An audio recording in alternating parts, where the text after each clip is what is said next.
Coming up, our Meet the Candidate series continues. Joining me, Republican Congressman from Texas, Dr. Ron Paul. Plus, our political roundtable breaks down the state of the race for the White House. It's up next, right after this brief commercial break. Joining me now, Republican Congressman from Texas, Dr. Ron Paul. Dr. Paul, welcome back to Meet the Press. Thank you. Good to be with you. Let's get right to your plan. This week, you unveiled a plan to cut the deficit and to deal with the economy. The key elements of it is that you want to cut $1 trillion of spending in the first year.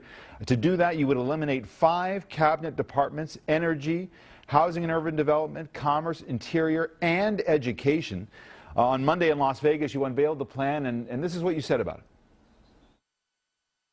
I have a personal conviction that this will not hurt anybody. You cut government spending, that goes back to you.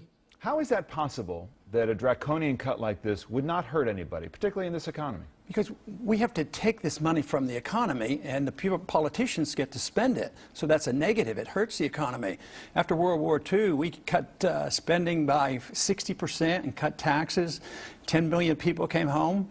And all the money in the expenditures went back to the people, and that was finally, we got over the Depression by having these draconian cuts. But you have the education system in the state that it's in with big federal contributions now, nuclear energy safeguards after what happened in Japan, environmental protections. Nobody gets hurt under President Paul's plan?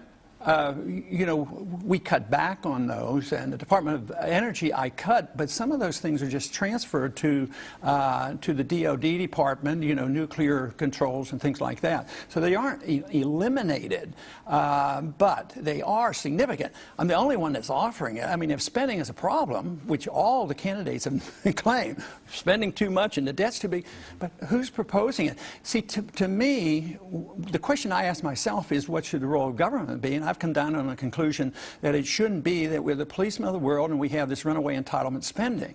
So therefore, if the role of government is the constitutional approach, you can't keep spending like this, because now we face this worldwide crisis of sovereign debt. That's our big problem, but you can't deal with that unless you cut spending. The Fed chief has said to focus so exclusively on debt reduction as you would do could harm our prospects of reviving economic growth. I just used a perfect example. By draconian cuts after World War II, it stimulated the economy because the resources aren't diminished, the resources are put back into the economy, and the people spend the money. But now all we do is give them debt.